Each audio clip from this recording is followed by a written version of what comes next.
നമസ്തേ. ജനം സ്പെഷ്യൽ എഡിഷനിലേക്ക് സ്വാഗതം.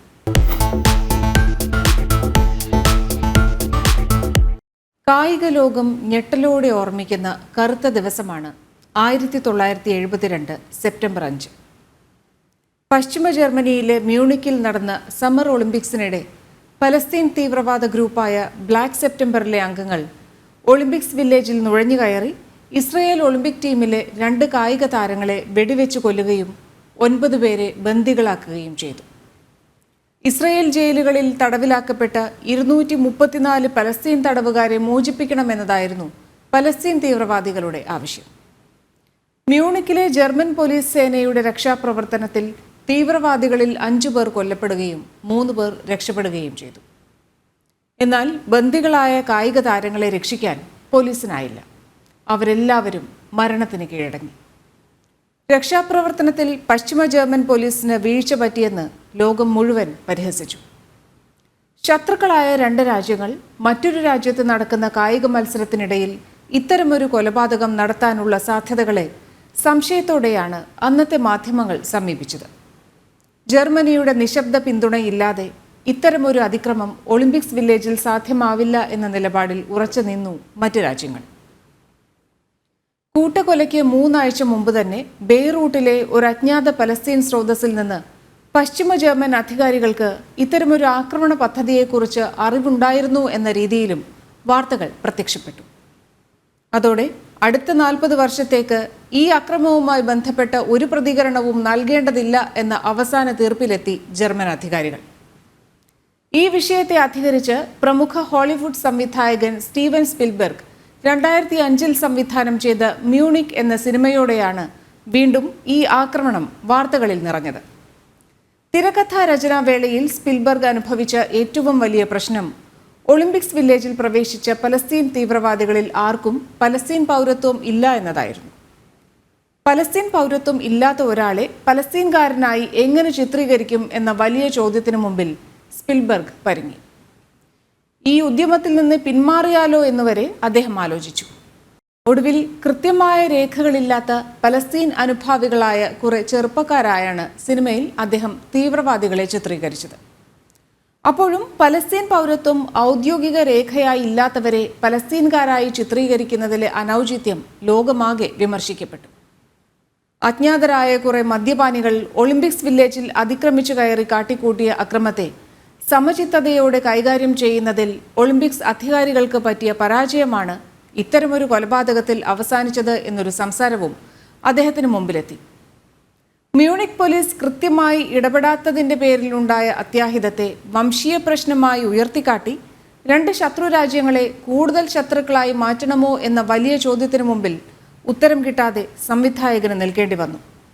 മാത്രമല്ല, ലോകത്തെ എല്ലാ ഭീകരവാദികളും തങ്ങളുടെ പ്രവർത്തന സ്വാതന്ത്ര്യത്തിനായി വ്യാജ പൗരത്വമാണ് ഉപയോഗിക്കുന്നത് എന്ന പുതിയൊരറിവും അദ്ദേഹത്തിന് കിട്ടി. തീവ്രവാദ ചിന്തകളിൽ നിന്ന് ഒരു മനുഷ്യനെ പിന്തിരിപ്പിക്കാനായെങ്കിലും പൗരത്വം എല്ലാ നാട്ടിലും ഉറപ്പുവരുത്തേണ്ടത് അത്യാവശ്യമാണെന്ന് ന്യൂയോർക്ക് ടൈംസിന് നൽകിയ അഭിമുഖത്തിൽ സ്പിൽബർഗ് പറഞ്ഞു.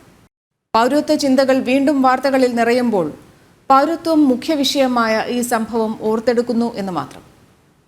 പാർലമെന്റ് പാസാക്കിയ നിലവിലുള്ള ഒരു നിയമം നടപ്പാക്കില്ല എന്ന് പറയുന്നതിന് പിന്നിലെ യാഥാർത്ഥ്യം വാസ്തവത്തിൽ എന്താണ്? നമുക്കെല്ലാവർക്കും അറിയാവുന്നതുപോലെ പൗരത്വവുമായി ബന്ധപ്പെട്ട നിയമനിർമ്മാണത്തിനുള്ള പൂർണ്ണമായിട്ടുള്ള അധികാരം കേന്ദ്ര സർക്കാരിനാണ്, അഥവാ പാർലമെന്റിനാണ്. നമ്മുടെ നാട്ടിലുള്ള ഭരണത്തിന് സംസ്ഥാനങ്ങൾക്ക് നിയന്ത്രണമുള്ള വിഷയങ്ങൾ, കേന്ദ്രത്തിന് നിയന്ത്രണമുള്ള വിഷയങ്ങൾ, ഇരുകൂട്ടർക്കും നിയന്ത്രണമുള്ള വിഷയങ്ങൾ എന്നിങ്ങനെ 3ആയിട്ട് തരംതിരിച്ചിട്ടുണ്ട്. അതിൽ കേന്ദ്രത്തിന് മാത്രം അവകാശമുള്ള വിഷയങ്ങളെ യൂണിയൻ ലിസ്റ്റിൽ ഉൾപ്പെടുത്തിയിട്ടുണ്ട്. അതേപോലെ തന്നെ സംസ്ഥാനങ്ങൾക്ക് നിയമനിർമ്മാണം സാധ്യമായിട്ടുള്ള വിഷയങ്ങളെ സ്റ്റേറ്റ് ലിസ്റ്റിലും, 2 കൂട്ടർക്കും നിയമനിർമ്മാണം നടത്താൻ കഴിയുന്ന വിഷയങ്ങളെ കൺകറന്റ് ലിസ്റ്റിലും ഉൾപ്പെടുത്തിയിട്ടുണ്ട്. അപ്പൊ ഈ കൺകറന്റ് ലിസ്റ്റിൽ തന്നെ സ്റ്റേറ്റ് ഒരു വിഷയത്തിൽ നിയമം ഉണ്ടാക്കുകയും അതേ വിഷയത്തിൽ തന്നെ ഭിന്നമായിട്ടുള്ള ഒരു നിയമം കേന്ദ്രം ഉണ്ടാക്കുകയും ചെയ്താൽ കേന്ദ്രത്തിന്റെ നിയമം എന്താണോ അത് നിലനിൽക്കും എന്നതാണ് അതിന്റെ വ്യവസ്ഥ. അപ്പൊ അങ്ങനെ നോക്കിക്കഴിഞ്ഞാൽ ഈ അധികാരത്തിൽ ഒരാളിന്റെ അധികാരത്തിലേക്ക് മറ്റൊരാൾ കടന്നു കയറാൻ പാടില്ല. നമ്മൾ പറയുന്നത് പോലെ ഒരു യൂണിയൻ സ്വഭാവം നിലനിർത്തിക്കൊണ്ട് എങ്ങനെയാണ് പ്രവർത്തിക്കേണ്ടത് എന്നുള്ളതുമായി ബന്ധപ്പെട്ടിട്ടാണിത് ഭരണഘടനയുടെ 7ാമത്തെ ഷെഡ്യൂളിൽ ഉൾപ്പെടുത്തിയിരിക്കുന്നത്. അതിൽ കേന്ദ്ര സർക്കാരിന് മാത്രം അല്ലെങ്കിൽ പാർലമെന്റിന് തീരുമാനിക്കാവുന്ന കാര്യങ്ങളുമായി ബന്ധപ്പെട്ട് യൂണിയൻ ലിസ്റ്റിൽ ഉൾപ്പെടുത്തിയിട്ടുള്ള ഐറ്റംസ് 17, 18, 19 എന്നിവയാണ്. സിറ്റിസൺഷിപ്പുമായി ബന്ധപ്പെട്ടത്. ഉദാഹരണത്തിന് സിറ്റിസൺഷിപ്പ് എങ്ങനെയാണ്, ഒരാളിന് പൗരത്വം നൽകേണ്ടത് എങ്ങനെയാണ്, അതിന്റെ നിയമാവലികൾ, ചട്ടങ്ങൾ എങ്ങനെയായിരിക്കണം, നാച്ചുറലൈസേഷൻ അഥവാ നമ്മുടെ നാട്ടിൽ വിദേശത്ത് നിന്നുള്ള ഒരു പൗരൻ ഇവിടെ വന്ന് എല്ലാ രേഖകളോടും കൂടി താമസിക്കുകയാണെങ്കിൽ എത്ര കാലം കഴിയുമ്പോൾ അയാൾക്ക് പൗരത്വം നൽകണം, ആ പൗരത്വം നൽകുന്നതിനുള്ള റൂൾസ് എന്തൊക്കെയാണ് തുടങ്ങിയ കാര്യങ്ങൾ. ഒപ്പം ഏലിയൻസ് ആയിട്ടുള്ള ആൾക്കാർ, പൂർണ്ണമായ വിദേശ പൗരത്വമുള്ള ആൾക്കാർ, അത് ലീഗലാണെങ്കിലും ഇല്ലീഗലാണെങ്കിലും ഇവിടെ വന്നു കഴിഞ്ഞാൽ അവരെ എങ്ങനെയാണ് ട്രീറ്റ് ചെയ്യേണ്ടത് തുടങ്ങിയ കാര്യങ്ങളാണ് യൂണിയൻ ലിസ്റ്റിലെ ഐറ്റം 17 പറയുന്നത്. ഇനി യൂണിയൻ ലിസ്റ്റിലെ ഐറ്റം 18 പറയുന്നതനുസരിച്ച് എക്സ്ട്രഡിഷൻ ആണ്. അതായത് നമ്മുടെ നാട്ടിൽ നിന്ന് ഇവിടെ പൗരത്വം ഇല്ലാത്ത ഒരാളിനെ കണ്ടെത്തി കഴിഞ്ഞാൽ, അത് ഇല്ലീഗലായിട്ട് ഇവിടെ താമസിക്കുന്ന ആളാണ് എന്ന് കണ്ടു കഴിഞ്ഞാൽ അയാളെ എങ്ങനെയാണ് വിദേശത്തേക്ക്, അയാളുടെ നാട്ടിലേക്ക് നാട് കടത്തേണ്ടത്, അല്ലെങ്കിൽ അങ്ങനെ നാട് കടത്തുന്നതിന് മുമ്പായിട്ട് അദ്ദേഹത്തിന് ഏതെങ്കിലും ഒരു ഡിറ്റൻഷൻ സെന്ററിൽ കൊണ്ടുപോകേണ്ടതിന്റെ ആവശ്യകതയുണ്ടോ, ഈ കാര്യങ്ങൾ തീരുമാനിക്കുന്നതുമായി ബന്ധപ്പെട്ട നിയമനിർമ്മാണമാണ് ഐറ്റം 18. അതേപോലെ 19 പറഞ്ഞിരിക്കുന്നത് നമ്മുടെ രാജ്യത്തേക്ക് ഒരു വിദേശിയുടെ പ്രവേശനം അത് അനുവദിക്കുന്നത് ഏത് രീതിയിലായിരിക്കണം, ഇമിഗ്രേഷനുമായി ബന്ധപ്പെട്ട നിയമനിർമ്മാണങ്ങൾ എന്തൊക്കെയാണ്, രാജ്യത്ത് നിന്ന് പുറത്താക്കുന്നതുമായി ബന്ധപ്പെട്ട നിയമനിർമ്മാണങ്ങൾ എന്തൊക്കെയാണ്, അതേപോലെ തന്നെ വിസ, പാസ്പോർട്ട് തുടങ്ങിയ കാര്യങ്ങളുമായി ബന്ധപ്പെട്ട നിയമനിർമ്മാണമാണ്. അപ്പൊ പൗരത്വവുമായി ബന്ധപ്പെട്ട അല്ലെങ്കിൽ പൗരത്വം റദ്ദ് ചെയ്യുന്നതുമായി ബന്ധപ്പെട്ട, പൗരത്വം നൽകുന്നതുമായോ അത് ഭേദഗതി ചെയ്യുന്നതുമായി ബന്ധപ്പെട്ടതായിട്ടുള്ള എല്ലാ കാര്യങ്ങളും യൂണിയൻ ലിസ്റ്റിലെ ഈ 17, 18, 19 എന്നീ ഐറ്റങ്ങളിൽ ഉൾപ്പെട്ടിരിക്കുന്നതിനാൽ അതിൽ പൂർണ്ണമായിട്ടും ഏത് തരത്തിലുള്ള തീരുമാനം എടുക്കുന്നതിനും പൂർണ്ണമായിട്ടുള്ള അധികാരം പാർലമെന്റ് വഴി കേന്ദ്ര സർക്കാരിനാണ് നൽകിയിരിക്കുന്നത്.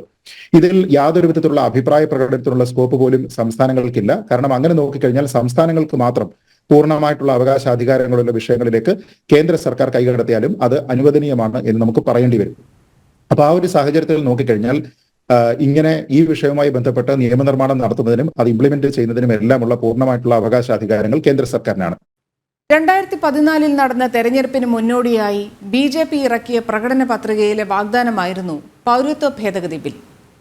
പിന്നീടുള്ള കടമ്പകളെല്ലാം പിന്നിട്ടാണ് 2019 ഡിസംബർ 9 311 വോട്ടുകൾക്ക് ലോക്സഭയിൽ ബിൽ പാസ്സായത്.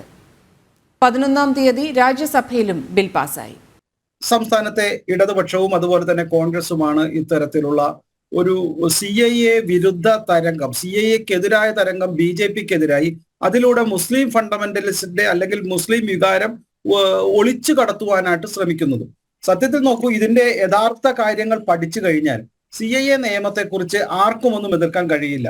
ഇപ്പൊ നമുക്കറിയാം, CAA നിയമം തന്നെ ആദ്യമായിട്ടല്ല ഈ ഇന്ത്യയിൽ ഇത് പുതിയ നിയമങ്ങൾ അല്ലെങ്കിൽ ഭരണ പരിഷ്കാരങ്ങൾ ഉണ്ടാക്കുന്നത്. 1992-ലും 2003-ലും 2005-ലും 2015-ലും എല്ലാം ഇത്തരത്തിലുള്ള പരിഷ്കാരങ്ങൾ ഇത്തരത്തിലുള്ള ഈ CAA ആയിട്ട് ബന്ധപ്പെട്ട് പൗരത്വവുമായി ബന്ധപ്പെട്ട് നടന്നിട്ടുണ്ട്. ഇത്തരം പൗരത്വ ഭേദഗതി നിയമങ്ങൾ നടപ്പിലാക്കുമ്പോൾ അത് ഏതെങ്കിലും തരത്തിൽ സംസ്ഥാനത്തെയോ അല്ലെങ്കിൽ ഇന്ത്യയിലെയുള്ള ഒരു വിഭാഗത്തിനും, മതന്യൂനപക്ഷങ്ങൾക്കോ ഇവിടെ ജീവിക്കുന്ന ഒരു വിഭാഗത്തിനും യാതൊരു വിധ പ്രശ്നവും ഉണ്ടാവില്ല എന്ന് ഇത്തരത്തിൽ വാദിക്കുന്ന, CAAക്കെതിരെ വാദിക്കുന്ന എല്ലാവർക്കും അറിയാം. ഒരു സംശയവുമില്ല. നേരത്തെ സൂചിപ്പിച്ചതുപോലെ അതൊരു ചെറിയ നിയമവും ചെറിയ ഭേദഗതിയുമാണ്. അത് ആ വായിക്കുന്ന ആർക്കും മനസ്സിലാവും. എന്നാൽ നേരത്തെ ഞാൻ സൂചിപ്പിച്ചതുപോലെ ഇതൊന്നും മനസ്സിലാക്കാതെ ജനങ്ങളെ തെറ്റിദ്ധരിപ്പിക്കുകയാണ് ഇടതുപക്ഷ സർക്കാരും പ്രത്യേകിച്ച് കോൺഗ്രസിന്റെ ചില നേതാക്കളും ചെയ്യുന്നത്. നിലവിൽ ഇംപ്ലിമെന്റഡ് ആയിരിക്കുന്ന ഒരു നിയമം കേരളത്തിൽ നടപ്പാക്കാൻ ഞങ്ങൾ അനുവദിക്കില്ല എന്ന് പറയുന്നതിന്റെ അർത്ഥം എന്താണ്? ഇപ്പൊ ഞാൻ പറയുന്ന ഒരു ഉദാഹരണം നോക്കൂ. ഇപ്പൊ ബംഗ്ലാദേശിൽ നിന്ന് വന്നിരിക്കുന്ന ഒരു സിഖുകാരൻ, അയാൾ കേരളത്തിൽ എവിടെയെങ്കിലും താമസിക്കുന്നുണ്ടോ എന്ന് കരുതുക. ഈ നിയമം ഇന്നലെ വന്നിരിക്കുന്നു. ആ നിയമം വന്നിരിക്കുന്നതുമായി ബന്ധപ്പെട്ട് അയാൾ ഇതുമായി ബന്ധപ്പെട്ട കാര്യങ്ങളെല്ലാം തന്നെ, അതായത് 2014 ഡിസംബർ 31 മുമ്പ് ഇന്ത്യയിൽ പ്രവേശിച്ചിട്ടുണ്ട് എന്നതുമായി ബന്ധപ്പെട്ട് ഇതിന് വേണ്ടുന്ന എന്തൊക്കെ അനുബന്ധ രേഖകളാണോ അതെല്ലാം തന്നെ അയാൾ ഇവിടെ ഹാജരാക്കിയതിനു ശേഷം ഇപ്പൊ തിരുവനന്തപുരത്താണെന്ന് കരുതുക, അവിടെ ഇരിക്കുകയാണ്. എങ്ങനെയാണ് ശ്രീ പിണറായി വിജയൻ ഇതിനെ തടയാൻ പോകുന്നത്? എങ്ങനെയാണ് കേരള സർക്കാർ ഇതിനെ തടയാൻ പോകുന്നത്? അപ്പോൾ ആൾക്കാരൊക്കെ പറയുന്നതെന്ന് വെച്ച് കഴിഞ്ഞാൽ ഇതിൽ സംസ്ഥാനത്തിന് ഒരു സ്റ്റേക്ക് ഉണ്ട്. കാരണം ഇവിടെ ഒരു ഫെഡറൽ സംവിധാനമുണ്ട്. ആ ഫെഡറൽ സംവിധാനത്തിന്റെ ഭാഗമായിട്ട് സംസ്ഥാനങ്ങൾക്ക് ഇതിനെയൊക്കെ ചോദ്യം ചെയ്യാൻ കഴിയും എന്നാണ്. അങ്ങനെ സംസ്ഥാനങ്ങളുടെ അധികാര പരിധിയിലേക്ക് കേന്ദ്ര സർക്കാർ കടക്കാതിരിക്കുന്നതിനും കേന്ദ്ര സർക്കാരിന്റെ അധികാര പരിധിയിലേക്ക് സംസ്ഥാന സർക്കാർ കടക്കാതിരിക്കുന്നതിനും, എന്നാൽ നമ്മുടെ നാടിന്റെ ജനങ്ങളുടെ താല്പര്യത്തിന് അനുസരിച്ച് തന്നെ നിയമനിർമ്മാണം ചില വിഷയങ്ങളിൽ ഉണ്ടാക്കുന്ന സമയത്ത് അതിൽ ആരുടെ നിയമത്തിനാണ് കൂടുതൽ പരിഗണന നൽകേണ്ടത് എന്നീ കാര്യങ്ങളൊക്കെ തന്നെ 7ാം ഷെഡ്യൂളിൽ ഉൾപ്പെടുത്തിയിരിക്കുന്നത് തന്നെ നമ്മുടെ നാട്ടിൽ ആരുടെ അധികാരം എവിടെ വരെയാണ് എന്നത് കൃത്യമായിട്ട് ഡിമാർക്കേറ്റ് ചെയ്യുന്നതിനും അത് അനുസ്യൂതം യാതൊരു വിധത്തിലുള്ള തടസ്സവും ഇല്ലാതെ തുടരുന്നതിനും വേണ്ടിയിട്ടാണ്. അപ്പൊ അങ്ങനെയുള്ള ഒരു സംവിധാനത്തിനെ ചോദ്യം ചെയ്യുകയാണ് എങ്കിൽ അതിനർത്ഥം ഭരണഘടനാ വിരുദ്ധമായിട്ട് നമ്മുടെ നേതാക്കൾ പെരുമാറുന്നു എന്നാണ്. തിരക്കിട്ട് കൊണ്ടുവന്നതാണ് പൗരത്വ നിയമത്തിലെ ഭേദഗതിയെന്നും നടപടിക്രമങ്ങൾ പാലിക്കുന്നതിനുള്ള ചട്ടങ്ങൾ ആവിഷ്കരിക്കുമ്പോൾ അത് തെരഞ്ഞെടുപ്പ് മുന്നിൽ കണ്ടാണെന്നുമുള്ള പ്രചാരണത്തിൽ ഒരു കഴമ്പുമില്ല എന്ന വസ്തുത കേരളത്തിലെ ജനങ്ങൾക്കറിയാം. ആരുടെ അവകാശങ്ങളെയാണ് ഈ നിയമം തടയുന്നത് എന്ന ചോദ്യത്തിന് ആരോപണം ഉയർത്തുന്നവർക്ക് ഉത്തരമില്ല. ധൃതി പിടിച്ചിട്ടല്ല കൊണ്ടുവന്നിരിക്കുന്നത്. 2019 1955 രൂപീകരിക്കപ്പെട്ട അല്ലെങ്കിൽ 55 ഉണ്ടാക്കിയ പൗരത്വ ഭേദഗതി നിയമത്തിൽ ഭേദഗതി വരുത്തിയത്. ആ 2019 മുതൽ ആ നിയമം നിർമ്മിക്കപ്പെട്ടു, നിയമത്തിന് രാഷ്ട്രപതിയുടെ അംഗീകാരവും കിട്ടി. ഇപ്പോഴത്തേത് എന്ന് പറയുന്നത് അതിൻ്റെ നടപടിക്രമങ്ങളാണ് ചട്ടങ്ങളാണ്. ചട്ടങ്ങൾ ആവിഷ്കരിച്ചത് ഒരു നിയമം നടപ്പിലാക്കുന്നതിനുള്ള നടപടിക്രമങ്ങൾ പൂർത്തീകരിക്കുന്നതിന് വേണ്ടിയാണ്. ആ നടപടിക്രമങ്ങൾ പൂർത്തീകരിക്കുന്നതിനുള്ള ചട്ടങ്ങൾ ആവിഷ്കരിക്കുകയും അത് നടപ്പിലാക്കുകയും ചെയ്തു എന്നാണ് ഇപ്പോൾ സംഭവിച്ചിട്ടുള്ളൊരു കാര്യം. ഞങ്ങൾ പ്രകടന പത്രികയിൽ ജനങ്ങൾക്ക് വാഗ്ദാനം നൽകുകയും ആ പ്രകടന പത്രികയ്ക്ക് ജനങ്ങൾ അംഗീകാരം നൽകുകയും ചെയ്തു. ജനങ്ങളുടെ മാൻഡേറ്റിൻ്റെ അടിസ്ഥാനത്തിൽ അധികാരത്തിലേറി അവർക്ക് കൊടുത്ത വാഗ്ദാനങ്ങൾ പൂർത്തീകരിക്കുകയും അത് നടപ്പിലാക്കുകയും ചെയ്യുന്നതിൻ്റെ ഭാഗമായിട്ടാണ് ഇത് വന്നിട്ടുള്ളത്. പൗരത്വ ഭേദഗതി നിയമത്തിന്റെ പേരിൽ ജനങ്ങളിൽ ആശങ്ക സൃഷ്ടിക്കാനുള്ള നീക്കമാണ് നടക്കുന്നത് എന്നാണ് വിലയിരുത്തൽ. ജനങ്ങളെ വ്യാജ പ്രചാരണങ്ങളിലൂടെ വഴിതിരിച്ച് തെറ്റിദ്ധരിപ്പിച്ച് രാഷ്ട്രീയ മുതലെടുപ്പ് നടത്തുക എന്ന ലക്ഷ്യമാണ് ഇതിന് പിന്നിലുള്ളതെന്നും അഭിപ്രായം ഉയരുകയാണ്. നരേന്ദ്രമോദിയെ എങ്ങനെയെങ്കിലും താഴെ ഇറക്കുക, അതിന് വേണ്ടിയിട്ടുള്ള എല്ലാ അജണ്ടകളും രാജ്യത്തിന് നല്ലതായാലും ജനങ്ങൾക്ക് നല്ലതായാലും അതൊന്നും ഡിസ്കസ് ചെയ്യുകയോ ജനങ്ങളിലേക്ക് എത്തിക്കുകയോ ചെയ്യാതെയാണ് ഈ പ്രചരണം നടത്തുന്നത്. ഇങ്ങനെയുള്ള ഹെയ്റ്റ് പ്രചരണങ്ങൾ, മോദിക്കെതിരെ BJPക്കെതിരെയുള്ള രാഷ്ട്രത്തിനെതിരെയുള്ള ഹെയ്റ്റ് പ്രചരണങ്ങൾ മാത്രമേ നമ്മളെ ഈ സൗത്ത് ഇന്ത്യൻ മാധ്യമങ്ങളിലൂടെ പോലും വരുന്നുള്ളൂ. ജനങ്ങളെ പോട്ടെ, വളരെ കുറച്ച് പേര് മാത്രമേ നന്നതായിട്ട് അതിനെ കാണിക്കുന്നുള്ളൂ.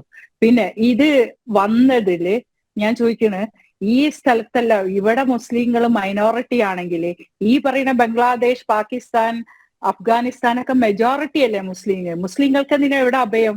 അവരത്ര നല്ലവരല്ലേ പറയുന്നത് ഇവിടെ സുഖമില്ല ജീവിക്കാൻ, ഇവിടെ സംഘീകള നാടാണ്, പിന്നെ ഹിന്ദു രാഷ്ട്രം പണിയാണ് ഇവര്, അങ്ങനെയാണ് നമ്മൾ അമ്പലത്തിന് അമ്പലം ഉണ്ടാക്കി പള്ളി പൊളിച്ച്, മുഗളന്മാരൊക്കെ അവരെ വാപ്പന്റെ വാപ്പ പോലെയാണ് ഇവര് സംസാരിക്കുക. അധിനിവേശ ശക്തികൾ നടത്തി ചെയ്തതൊന്നും കാണാതെ നമ്മുടെ സംസ്കാരത്തിനെ കൊല്ലുന്നത് തിരിച്ചു പിടിക്കുന്ന ഒരു നരേന്ദ്രമോദി സർക്കാരിനെ ഇങ്ങനെ ഇകഴ്ത്തി കാട്ടാനുള്ള ഒരു നാണംകെട്ട പ്രവൃത്തിനെ പറയാൻ പറ്റുള്ളൂ. അത് അറിയാനിട്ടല്ല. നമ്മളെ ഭാരതത്തിന്റെ സംസ്കാരം അധിനിവേശം 1200 വർഷങ്ങളായിട്ട് നമ്മൾ അനുഭവിച്ചു കൊണ്ടിരുന്ന തച്ച് തകർത്ത ലോകത്തിന്റെ ഭാരതത്തിന്റെ സംസ്കാരത്തിന് വെല്ലാനുള്ള ഒരു സംസ്കാരം ലോകത്തിലില്ല. ഇന്ന് എല്ലാവരും ഭാരതത്തിലേക്ക് ഉറ്റുനോക്കുന്നത് ഭാരതം എന്നൊരു റോൾ മോഡലാണ്, എങ്ങനെ ജീവിക്കണം. ഇപ്പൊ കഴിഞ്ഞ ദിവസം ഞാനൊരു ഗുരുകുല വിദ്യാഭ്യാസത്തിന്റെ ഒരു ആശ്രമത്തിൽ താമസിച്ചപ്പോ ഞാനത് കണ്ടു. അപ്പൊ അവിടെയുള്ള ആ കുട്ടികളെ വിവരവും അവരെ ബഹുമാനവും ഇതൊക്കെയായിരുന്നു. ഭാരതത്തിലാണ് ഏറ്റവും ആദ്യം ഹോസ്റ്റൽ വിദ്യാഭ്യാസവും ഇതൊക്കെ. അതാണ് ഹോസ്റ്റലായി മാറി ഇന്നിപ്പോ ഫുൾ തീവ്രവാദവും ഡ്രഗ്സും ഉള്ള ഒരു വിദ്യാഭ്യാസ സമ്പ്രദായം. അങ്ങനെ ഓരോന്നിനും ആ സമ്പ്രദായത്തിന് ഒരു സ്പിരിച്വൽ പവറുള്ള ലാൻഡായിരുന്നു ഭാരതം. ആ സ്പിരിച്വാലിറ്റിയെ തിരിച്ചു പിടിക്കാൻ 1200 വർഷങ്ങൾക്ക് ശേഷം ശ്രമിക്കുന്ന മോദിയെ താഴെ ഇറക്കുക എന്നുള്ള ഒരൊറ്റ അജണ്ടയേ ഉള്ളൂ. ഏത് മുസ്ലിമിന് അവിടെ പ്രശ്നമുള്ളത് ഒന്ന് കാണിച്ചു തരാൻ പറയും ഇവര് പറയണേ. അങ്ങോട്ട് പോയി ആക്രമിച്ച ആരും ആക്രമിക്കൂലേ? എന്നെപ്പോ ആരെങ്കിലും വന്ന് എന്തെങ്കിലും ചെയ്താൽ ഞാൻ തിരിച്ചും കൊടുക്കൂലേ? അതല്ലേ അതിന്റെ നിയമം. അപ്പൊ ഇങ്ങോട്ട് ചെയ്യണതിന് അവർക്ക് പ്രശ്നമില്ല. ആരങ്ങോട്ട് ചെയ്തു എന്നുള്ള അത് ഹിന്ദുവിന്റെ പേരിൽ. അതെന്താണ് വെച്ചാൽ ഇവിടത്തെ ഈ ഇതിന് ഒരൊറ്റ പോയിന്റ് ശരിക്കും പറയാനുള്ളൂ. അത് മാത്രമേ നമ്മൾ ഡിസ്കസ് ചെയ്തിട്ടുള്ളൂ. ഈ ഭാരതത്തിന്റെ സംസ്കാരം, എല്ലാം കൊണ്ടും ധന്യമായ ഭാരതത്തിന്റെ സംസ്കാരത്തെ തല്ലി തകർക്കുക, ഇവിടെ അധിനിവേശം നടത്തുക എന്നാണ് എബ്രഹാമിക് റിലീജിയൻ എല്ലാം വന്നപ്പോ പറഞ്ഞത്. മതം പ്രചരിപ്പിച്ചോട്ടെ, മതം ഇഷ്ടമുള്ളവൻ ഇഷ്ടമുള്ളത് സ്വീകരിച്ചോട്ടെ, അതിൽ ഒരു മതത്തിലും ശരിക്കും ഒന്നും ആരെയും ഉപദ്രവിക്കാൻ പറയുന്നില്ല. അതിന്റെ ബേസിക് തിയറി അതാ. എല്ലാ മതങ്ങളെയും നമ്മൾ ഒരുപോലെ ബഹുമാനിക്കാനും സ്വീകരിക്കാനും പഠിക്കണം. പക്ഷെ ഇതിലെ ടെററിസ്റ്റ് ടീം ചെയ്തിരിക്കുന്ന എന്താണ്? ഇവിടെ ആക്രമിച്ച് ഇവിടുത്തെ സംസ്കാരം ഇല്ലാതാക്കിയാല്, കാരണം ഇനിയുള്ള കോൺഫ്ലിക്റ്റ് എന്ന് പറയുന്നത് ലോകത്തിലെ സംസ്കാരങ്ങൾ തമ്മിലായിരിക്കും, മതം പോലും ഒന്നല്ല. അവിടെ ഭാരതത്തിന്റെ റോൾ എന്താണെന്നുള്ളത് നരേന്ദ്രമോദി കാണിക്കുന്നത്. വസുദൈവ കുടുംബകം. ഇവിടെ മതം വരുന്നതിന്റെ പ്രധാനപ്പെട്ട കാരണം എന്ന് പറയുന്നത് നമ്മുടെ വിഭജനം എന്തിന്റെ അടിസ്ഥാനത്തിലായിരുന്നു എന്നുള്ളതാണ്. നമ്മൾ ഈ തുല്യതയൊക്കെ പറയുമല്ലോ, ഇപ്പൊ ആർട്ടിക്കിൾ 14 തുല്യതയെ പറ്റി പറയുന്നു. ആർട്ടിക്കിൾ 14 തുല്യത എന്ന് പറയുന്നത് നമ്മുടെ നാട്ടിലുള്ള ഒരു വ്യക്തിയെയും, അത് വിദേശിയാകാം സ്വദേശിയാകാം, അവരെ വ്യത്യസ്തമായിട്ട് നമ്മൾ കാണാൻ പാടില്ല, എല്ലാവരും ഈക്വൽ പ്രൊട്ടക്ഷൻ ഓഫ് ലോ ഉണ്ട്, അല്ലെങ്കിൽ everyone is equal before the law എന്നുള്ള ഒരു കണ്ടീഷൻ ഉണ്ട്. പക്ഷേ അതിനർത്ഥം നമ്മൾ ഇവിടെയുള്ള എല്ലാ ആൾക്കാരെയും പൗരത്വത്തിന് ഒരേപോലെ പരിഗണിക്കുന്നു എന്നല്ല. 5 മുതൽ 11 വരെയുള്ള ആർട്ടിക്കിളുകളിൽ 10ാമത്തെ ആർട്ടിക്കിളിൽ പറയുന്നത് ഏതൊരാളിനും ഒരു പൗരനായിട്ടുള്ള, അതായത് every person who is deemed to be a citizen of India under the foregoing provisions, മുമ്പ് പറഞ്ഞിരിക്കുന്ന കാര്യങ്ങൾ, is subject to any law that may be made by the parliament shall continue to be a citizen of the country. അതായത് നിങ്ങളുടെ പൗരത്വം എന്ന് പറയുന്നത് നിങ്ങളുടെ പൂർണ്ണമായിട്ടുള്ള ഒരു മൗലിക അവകാശം എന്ന രീതിയിലേക്ക് പറയാൻ കഴിയില്ല. നിങ്ങളുടെ പൗരത്വത്തിനെ റദ്ദാക്കുന്നതിന് വേണ്ടിയിട്ടോ നിങ്ങളുടെ പൗരത്വവുമായി ബന്ധപ്പെട്ട നിയമനിർമ്മാണത്തിനോ ഇവിടെ പാർലമെന്റിന് അധികാരമുണ്ട് എന്നാണ്. അതായത് ഞാനിപ്പോൾ ജന്മന ഒരു പൗരനായി എന്ന് പറഞ്ഞുകൊണ്ട് എല്ലാ കാലവും എനിക്ക് ആ പൗരത്വം ഉണ്ടായിരിക്കണമെന്നില്ല. എന്റെ പൗരത്വം റദ്ദ് ചെയ്യുന്നതിന് വേണ്ടിയിട്ടുള്ള പൂർണ്ണമായിട്ടുള്ള അധികാരം കേന്ദ്ര സർക്കാരിനുണ്ട് എന്നാണ്. അപ്പൊ എല്ലാ ആൾക്കാർക്കും, എവറി പേഴ്സൺ, അവർക്ക് തുല്യമായിട്ട് ലഭിക്കാവുന്ന ഒരു അവകാശമല്ല പൗരത്വം എന്ന് ആർട്ടിക്കിൾ 10 കൃത്യമായിട്ട് പറയുന്നുണ്ട്. എന്ന് വെച്ച് കഴിഞ്ഞാൽ അത് ഗവൺമെന്റിന്റെ ഒരു പ്രൊറഗേറ്റീവാണ്. അതുകൊണ്ടാണ് ആർട്ടിക്കിൾ 10ഉം 11ഉം ഇവിടെ റെലവെന്റ് ആകുന്നത്. അപ്പോ ബംഗ്ലാദേശിൽ നിന്ന് വന്നിരിക്കുന്ന, അല്ലെങ്കിൽ മ്യാൻമറിൽ നിന്ന് വന്നിരിക്കുന്ന, അല്ലെങ്കിൽ അഫ്ഗാനിസ്ഥാനിൽ നിന്ന് വന്നിരിക്കുന്ന എല്ലാ ആൾക്കാർക്കും പൗരത്വത്തിന് അവകാശമുണ്ട് എന്നാണ് നമ്മൾ പറയാൻ ശ്രമിക്കുന്നത് എങ്കിൽ അങ്ങനെയല്ല. നിലവിൽ എങ്ങനെയാണ് പൗരത്വം കൊടുക്കുന്നത്? On a case by case basis ആണ്. ഒരാൾ അപേക്ഷിക്കുന്നു, ആ ആളിന്റെ കുറേയധികം കാര്യങ്ങൾ ഇവിടെ നോക്കുന്നുണ്ട് കേട്ടോ. അയാൾക്ക് മുമ്പ് ഇന്ത്യയുടെ പൗരത്വം വേണ്ട എന്ന് അയാൾ വെച്ചിട്ടുണ്ടോ, ഇങ്ങനെയുള്ള ഒരുപാട് കാര്യങ്ങളുണ്ട്. അതിപ്പോ ഈ നിയമം വരുന്ന സമയത്തും അത് ബാധകമാണ്. ഇവിടെ ഒരൊറ്റ കാര്യം മാത്രമേ ഉള്ളൂ. ഇല്ലീഗൽ മൈഗ്രന്റ് എന്ന് അതർവൈസ് കരുതപ്പെടുമായിരുന്ന, ഈ ജീവനം കൊണ്ട് മാത്രം ഇന്ത്യയിലേക്ക് വന്നിരിക്കുന്ന, വളരെ പരിമിതമായിട്ടുള്ള റെക്കോർഡുകളുമായി ഇന്ത്യയിലേക്ക് വന്നിരിക്കുന്ന, പീഡനം അനുഭവിക്കുന്നുണ്ട് എന്ന ഐക്യരാഷ്ട്ര സംഘടന തന്നെ പറഞ്ഞിരിക്കുന്ന ന്യൂനപക്ഷ വിഭാഗങ്ങളിലുള്ള ആൾക്കാർ, ആ ആൾക്കാർക്ക് നമ്മുടെ രാജ്യം സംരക്ഷണം കൊടുക്കുന്നു. ആ സമയത്ത് അവനെ പീഡിപ്പിക്കുന്ന ആളിനും കൂടി കൊടുത്തെങ്കിൽ മാത്രമേ അത് തുല്യതയാകൂ എന്ന് പറഞ്ഞാൽ ശരിയാവില്ല. പ്രത്യേക മതവിഭാഗത്തെ ഒഴിവാക്കുകയാണ് എന്ന വ്യാജ പ്രചാരണം നടത്തുന്നത് വഴി മനുഷ്യരെ ഭയപ്പെടുത്താനുള്ള ഗൂഢശ്രമമാണ് നടക്കുന്നത് എന്നതാണ് സത്യം. മതത്തെ ദുരുപയോഗം ചെയ്യുകയാണ് ഈ ശ്രമത്തിലൂടെ ചില രാഷ്ട്രീയ പാർട്ടികൾ നടത്തുന്നത് എന്ന് ആർക്കാണ് അറിയാത്തത്? നമ്മൾ മനസ്സിലാക്കേണ്ടത്, ഇത് ഒരു മതന്യൂനപക്ഷത്തിന്റെ പ്രശ്നമായി അവതരിപ്പിക്കുന്നതിൽ ഇടതുപക്ഷവും അതുപോലെ തന്നെ കോൺഗ്രസും ഇന്ന് മത്സരിക്കുകയാണ്. അത് യഥാർത്ഥത്തിൽ മത സമുദായിക പ്രശ്നങ്ങൾ, അല്ലെങ്കിൽ മത നേതാക്കൾക്ക് ഇത്തരത്തിൽ പ്രശ്നമില്ല. അവർക്ക് കാര്യങ്ങൾ മനസ്സിലാകുന്നു എന്നുണ്ടെങ്കിൽ കൂടി നിരന്തരമായി തെറ്റായ പ്രചരണത്തിലൂടെ ഇവിടെ ഭരണപക്ഷവും പ്രതിപക്ഷവും, കമ്മ്യൂണിസ്റ്റ് പാർട്ടിയും കോൺഗ്രസും ഒരു വിഭാഗത്തിനെ ഭയപ്പെടുത്തുന്ന രീതിയിലുള്ള തീവ്രമായ ആശയങ്ങൾ മുന്നോട്ട് വയ്ക്കുന്നു എന്നുള്ളതാണ് ഞാൻ മനസ്സിലാക്കുന്നത്. ഒരു കാര്യം നമ്മൾ മനസ്സിലാക്കേണ്ടതുണ്ട്, ഇത് ഒരു CAA വിഷയം മാത്രമല്ല. ഇത് നരേന്ദ്രമോദി അധികാരത്തിൽ വരുമ്പോൾ തന്നെ മുസ്ലിങ്ങൾക്ക് ഇന്ത്യയിൽ ജീവിക്കാൻ സാധ്യമല്ല എന്നുള്ള രീതിയിലുള്ള പ്രചരണം ആ കാലഘട്ടത്തിൽ ഉണ്ടായിരുന്നു. അതുപോലെ തന്നെ കേരളത്തിൽ പറഞ്ഞിരുന്നത് ബീഫ് നിരോധിക്കും, ബീഫ് കഴിക്കുന്നവരെയെല്ലാം തൂക്കിക്കൊല്ലും, ഇന്ത്യയിൽ നിന്ന് നാട് കടത്തും, ഇത്തരത്തിലുള്ള പ്രചരണങ്ങൾ ആ കാലഘട്ടത്തിൽ ഉണ്ടായിരുന്നു. രണ്ടാം നരേന്ദ്രമോദി അധികാരത്തിൽ വന്നപ്പോൾ അവർ ഭയപ്പെടുത്തിയിരുന്നത് ഭരണഘടന ഇല്ലാതാകും, തിരഞ്ഞെടുപ്പ് ഇല്ലാതാകും, പൂർണ്ണമായി ഫാസിസത്തിലേക്ക് വരുന്നു, അതുകൊണ്ട് രണ്ടാമത് നരേന്ദ്രമോദിയെ തിരഞ്ഞെടുക്കുവാൻ അനുവദിക്കരുത് എന്നുള്ള രീതിയിലുള്ള പ്രചരണം നടന്നു. ഇത്തരത്തിൽ നരേന്ദ്രമോദി സർക്കാരിന്റെ വികസന പ്രവർത്തനത്തെ തടയുവാനായിട്ട് രാഷ്ട്രീയ ആയുധമില്ലാത്ത, അല്ലെങ്കിൽ വികസനത്തിന്റെ മാതൃകകളില്ലാത്ത ഒരു വിഭാഗം രാഷ്ട്രീയക്കാർ മതത്തെ വെച്ചുകൊണ്ട്, മതത്തെ മാത്രം ഉപയോഗിച്ചുകൊണ്ട് കളിക്കുന്ന ഒരു രാഷ്ട്രീയ പ്രേരണ മാത്രമാണ്. മനുഷ്യരുടെ അവകാശങ്ങൾ നിഷേധിക്കപ്പെടുമെന്നും ന്യൂനപക്ഷം തഴയപ്പെടുമെന്നും പറയുന്നവർ ഈ നിയമത്തിനെ കുറിച്ച് കൃത്യമായി അറിയണം. ഭരണഘടനയിൽ പൗരത്വം സംബന്ധിച്ച് വിശദമാക്കിയിരിക്കുന്ന വിവരങ്ങൾ കൃത്യമായി വായിക്കണം. നിയമ ഭേദഗതികൾ ആസ്പദമാക്കി പറഞ്ഞിരിക്കുന്ന വസ്തുതകൾ മനസ്സിലാക്കണം.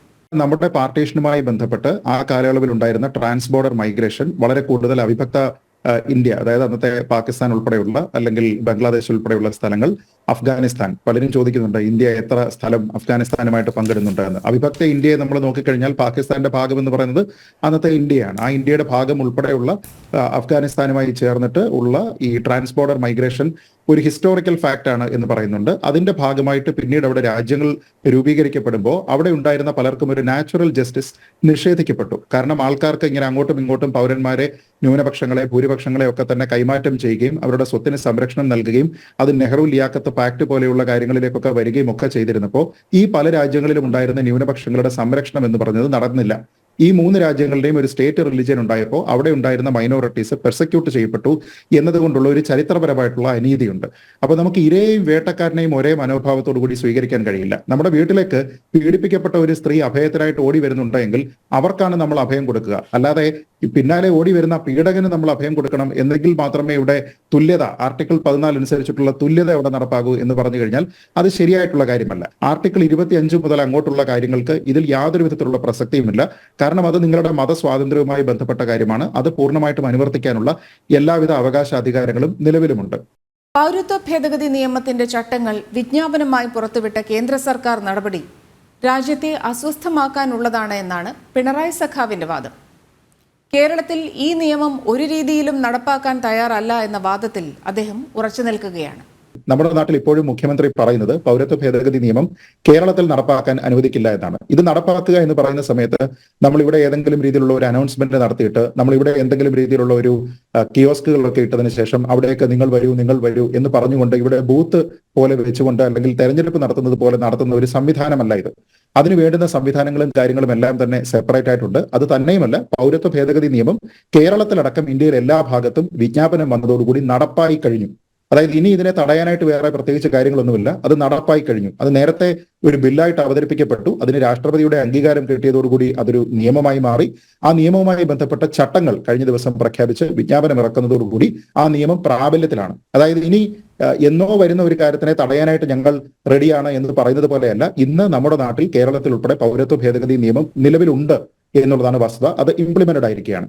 ഇനി ഇതുമായി ബന്ധപ്പെട്ട് ഈ പറയുന്ന കാര്യങ്ങൾ, അവകാശാധികാരങ്ങൾ ഇല്ലാതിരിക്കുന്ന സമയത്ത് തന്നെ സംയുക്തമായിട്ട് പ്രതിപക്ഷത്തിന്റെ കൂടി പിന്തുണയോടുകൂടി കേരളത്തിലെ നിയമസഭ ഇതിനെതിരെ ഒരു പ്രമേയം പാസ്സാക്കുക, അതിനുശേഷം ഇത്തരത്തിലുള്ള പ്രഖ്യാപനങ്ങളൊക്കെ നടത്തുക, പൗരത്വത്തിനെ അല്ലെങ്കിൽ ഈ ഭേദഗതി നിയമത്തിനെ ഞങ്ങൾ എതിർക്കും എന്നൊക്കെ പറയുന്നത് കൃത്യമായിട്ട് നമ്മുടെ നാട്ടിലുള്ള മൈനോറിറ്റീസിനെ ടാർഗറ്റ് ചെയ്തുകൊണ്ടുള്ള ഒരു വോട്ട് ബാങ്ക് രാഷ്ട്രീയം, അല്ലെങ്കിൽ ഞങ്ങളാണ് അവരുടെ കസ്റ്റോഡിയൻസ്, ഞങ്ങളാണ് അവരുടെ ഗാർഡിയൻസ് എന്ന് പറഞ്ഞുകൊണ്ടുള്ള ഒരു രീതി എന്നതിനപ്പുറത്തേക്ക് മറ്റൊന്നും തന്നെ അതിലില്ല. എന്തായാലും ഇരട്ട വ്യക്തിത്വം ഉള്ളവർക്ക് ഇരട്ട പൗരത്വം നൽകുന്നത് കേന്ദ്ര സർക്കാർ ഗൗരവമായി ആലോചിക്കേണ്ട വിഷയമാണ്. ജനം സ്പെഷ്യൽ എഡിഷൻ പൂർണ്ണമാവുകയാണ്. വീണ്ടും അടുത്തയാഴ്ച. നമസ്തേ.